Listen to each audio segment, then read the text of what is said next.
What's up, world? I'm Cameron McKinney, and this is Pop Culture Spotlight, a podcast on the movies Creed 3 and Boston Strangler. First, let's talk about Creed 3. Here's a quick synopsis. A retired Addonis Creed is forced back into the ring to go up against a figure from his past, Damian Anderson. The film stars Michael B. Jordan, Jonathan Majors, Tessa Thompson, Felicia Rashad, Mila Davis-Kent, and Wood.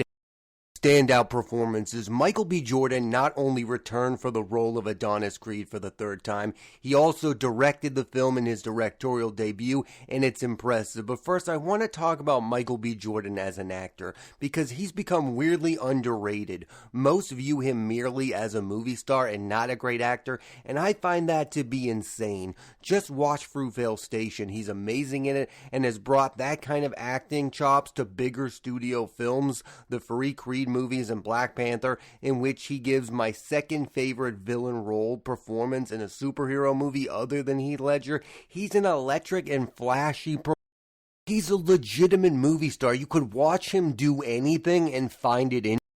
The thing that got me and many others excited for a third Creed film was the casting of Jonathan Majors, who in recent years became a force in the films The Last Black Man in San Francisco, Spike Lee's To Five Bloods and The Harder They Fall. In back-to-back weeks, Majors had two #1 movies at the box office in a row, with Ant-Man and the Wasp: Quantumania and Creed 3, where he plays Damian Anderson, one-time best friend, now turned rival to Addonis Creed, and many people have compared this performance to Tom Hardy's in Warrior, and that makes a lot of sense. Majors, like Hardy, is a very intense presence on screen. It's a very raw, emotional performance. Along with being the big bad in Marvel movies for the foreseeable future, Majors will also be starring in the movie Magazine Dreams, and will also be playing Dennis Rodman in a film about his infamous trip to Las Vegas during the NBA playoffs. One of my favorite things about the Creed movies have been Tessa Thompson. She plays Bianca, now Adonis's wife. The first time I saw her in a movie was the first Creed film, and immediately thought I was watching a movie star in the making. Her and Jordan have great chemistry. I think she's given a worthy backstory. They've really developed her character out. She doesn't feel like a side character. She feels like a major part of these movies. To prepare for watching Creed 3, I recently went back and watched Creed 2 because I had never seen that and was not impressed. It was not nearly as good as the first movie. It felt like a formulaic boxing movie. Creed 3, in my opinion, has restored my faith in the franchise because of the stellar performances and the surprisingly fresh feeling fight scenes. I usually care way more about the characters and the boxing matches in these movies, but I have to admit, the fights in the movie feel cinematic, and the other thing that stands out to me is the arc of the Damian character. There's a scene where Majors says what the movie is about. He asks Bianca, played by Tessa Thompson,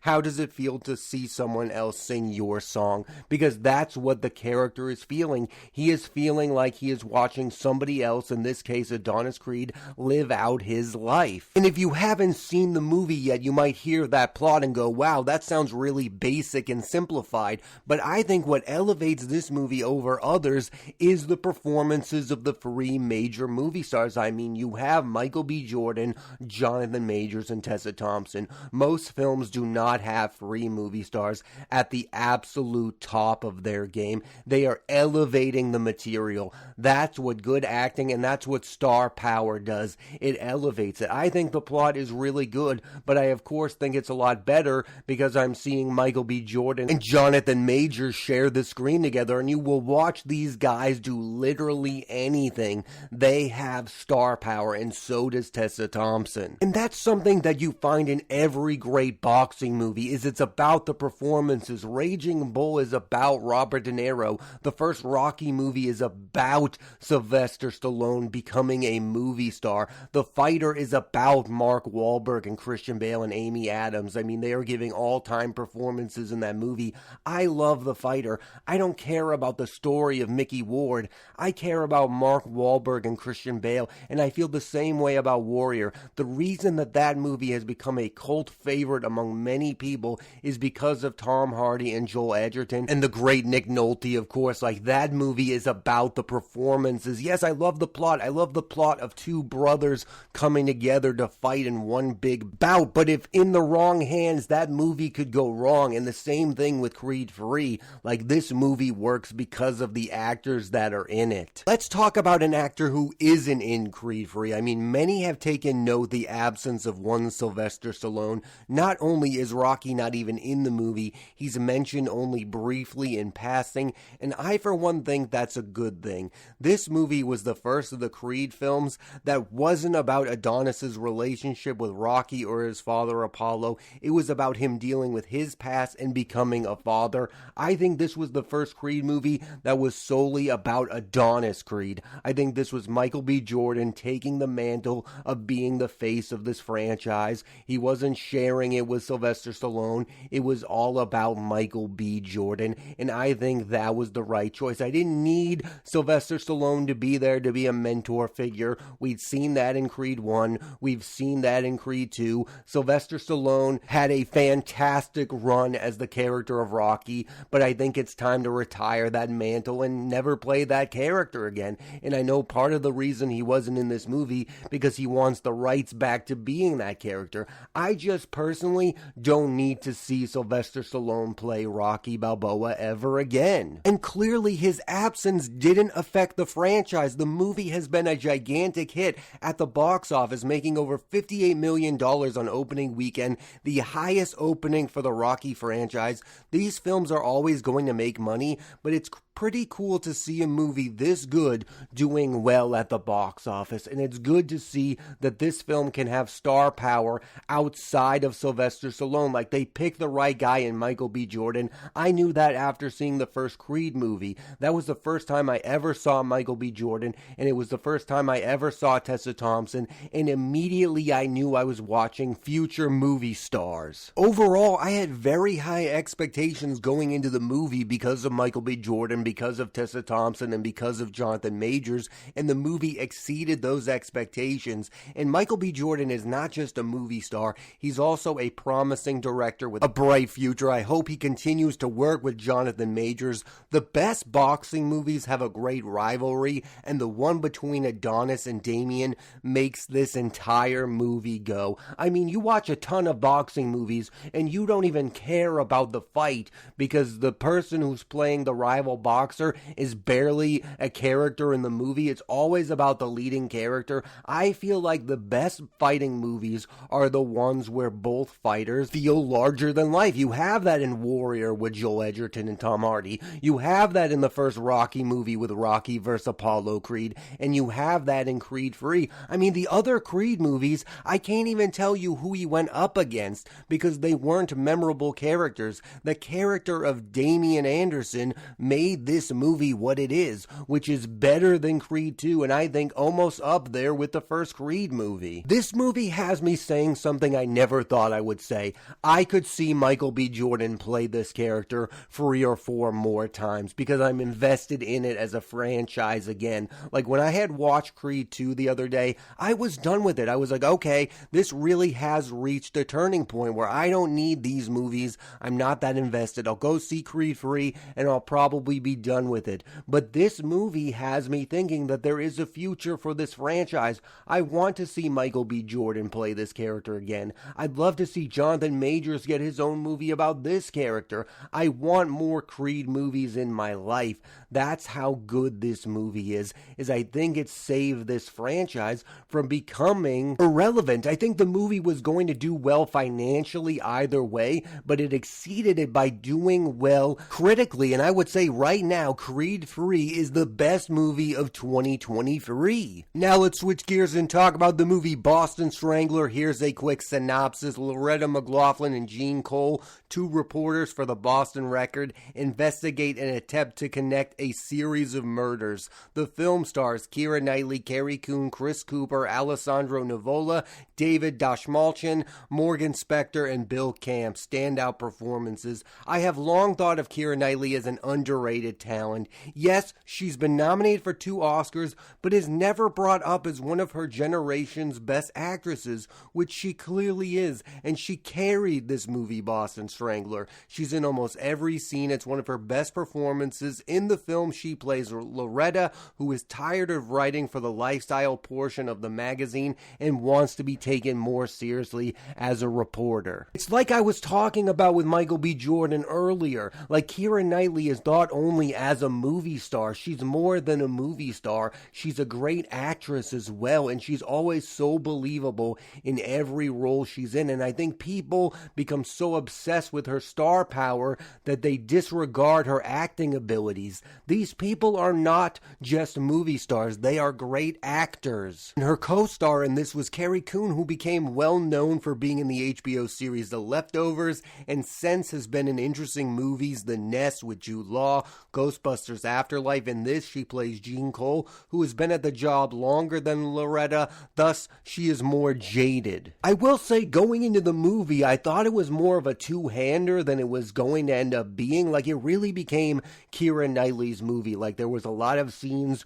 without Carrie Coon. This is really Keira Knightley's movie, and I think she is the thing that carries it through. I like Carrie Coon in this. It's a really good supporting performance, but the performance of the film goes to Keira Knightley. She's the most interesting part of the movie. She's in every scene of the movie. You care about her character and are invested in her. What I liked about Boston Strangler is it's a movie that isn't just about the murders. It's about how women were mistreated in the workplace and even in their own homes. It's about how the authorities play a role in these investigations in both a good and a bad way. And one of my favorite things about movies about journalists is seeing the lead characters obsess over their stories. You see it in David Fincher's Zodiac with the Jake Gyllenhaal character. He is fully obsessed with finding out who the Zodiac killer is, that he's willing to sacrifice his personal life and even his career to a certain extent. He just wants to get the answer of who the killer is. It becomes less about himself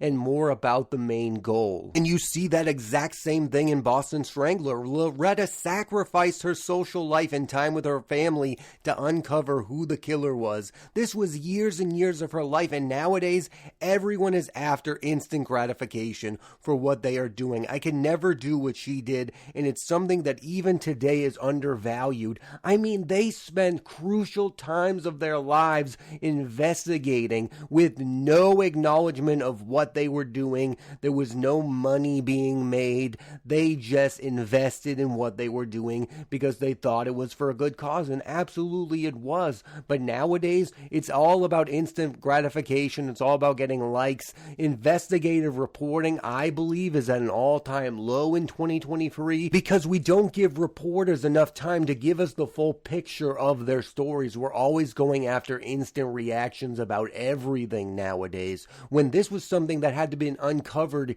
years and years of time. That's what Loretta did. She uncovered a story from years and years without answers. And then when she finally did get some recognition, the paper put her picture in their paper and put her life at risk, yet she just kept going because she became obsessed with that story. And I think that's something good to have in a lead character in a movie. Of course, it's what really happened in real life, but when you can follow a character who is determined and who is obsessed, I just think it makes for an interesting movie, and I think it's why these movies continue to get made, these investigative report movies, because they're thrilling. The characters have one main goal, and it's so easy and simple to follow. They are looking for the truth, and they are looking to come up with a story to tell. The other thing I think that works with these kind of movies is you know these stories. Like, we've heard of the Boston Strangler before, we've heard of the Zodiac killer, but we had never really heard of the people who investigated these stories.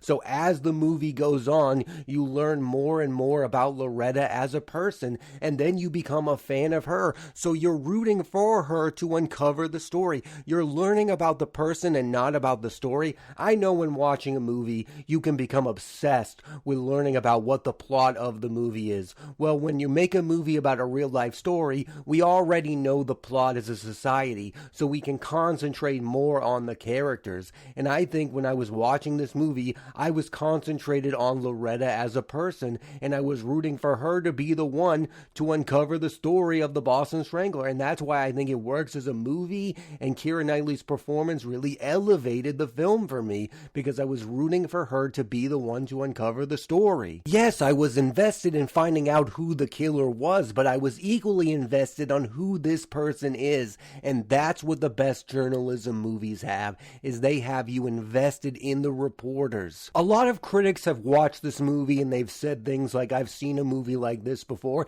and I agree with that. I don't think this movie is something special. I think it's a kind of investigative journalism movie that has been made before. One thing in this movie that I found interesting that I hadn't seen before was the publicity angle of the serial killer. So once in the movie they discover who the serial killer was, book deals were made, movies were being made. Like, there's this whole other side of things. It's not just about who finding out the killer was. There was actual money to be made by finding out who the Boston Strangler was. Like, there is an actual weird kind of business side of these things other than finding out who the killer was and ending the murders. There's a great scene in the movie where Alessandro Nivola, who was a detective on the case to find out who the Boston Strangler was, he's now working on a TV show about the killers, and he's basically questioning to himself and to her, was it worth it? Was the time I invested in this story worth it at all? Was solving the crime worth it at all? And it proves to me that he wasn't in it for the right reasons. I think the Loretta character was in it for the right reasons. She was looking for the truth. She wasn't in it for the fame. She wasn't in it for the publicity. She was really trying to do good in the city of Boston by finding out who the serial killer was. I think there are some people who are in these things that seem noble for the wrong reasons. They are in it for the fame, whether it's to be the hero of the story or to uncover who the murderer is, or they are in it for the book deals so they can talk about their connection to these stories. Some people are not in these things for the right reasons. And that's another example of how some people can obsess over something and then let it go. Loretta never let it go. She kept obsessing. I mean, there's a scene in the movie where she travels to another place to help them uncover the real killer. I mean, it's an insane story of how far this person was willing to go to uncover the truth of who the Boston Strangler really was. She could have been done with it years before. She had nothing to gain from telling the truth. She just wanted to be a good reporter, and I think that's definitely a movie worth telling. I haven't seen it from that kind of angle before. I think there is some originality to the movie. No, it's not the freshest movie about investigative journalism. It's not the most original film about a serial killer. And this is a movie about Boston, so one would think you would see some crazy Boston accents like Blake Lively in The Town or Mark Wahlberg in The Departed. And for this movie's sakes, that's a good thing that there isn't any, because I don't want to see Keira Knightley talking with a Boston accent, no matter how fun that would be. And I'm sure some people went into this movie hoping there would be some crazy Boston accent, because when those do happen, it can be quite entertaining. But I don't think this is the movie for something like that to take place. Overall, Boston Strangler is just a well-made movie. It's not going to win any awards, but it's a solid film about journalism, and if you're like me and had never heard of the Boston Strangler, you're going to enjoy this. It's informative and entertaining, which is a mix that's not in enough movies lately. I think this is some of Keira Knightley's best work. I'm a fan. I think she does some really great work in this film. And I was thinking about this after I saw the movie. Why do we love two movies about two reporters? Like, we love it. Like, we loved it with Robert Redford and Dustin Hoffman in All the President's Men, and those kind of movies continue to get made because we love the idea of two people that have nothing in common other than trying to solve this story. I mean, that's such a good log line for a movie. In this film, Jean and Loretta are very different personality types. Like, Jean stays by the rules and Loretta is really trying to push buttons, but what brings them together is their need to tell the truth and to inform the public about what is going on. As long as good journalism is still happening, they will continue to make movies like Boston Strangler, and they should continue to make movies like Boston Strangler. Thanks for listening to this edition of Pop Culture Spotlight. I'm Cameron McKinney, and there'll be a new episode of the podcast every Thursday on Apple Podcasts and Spotify. I highly recommend you check out the movies Creed 3 and Boston Strangler. Next week on the podcast, I'm talking about about the movie Devotion, starring Jonathan Majors and Glenn Powell. So tune into that and please rate, review, and subscribe.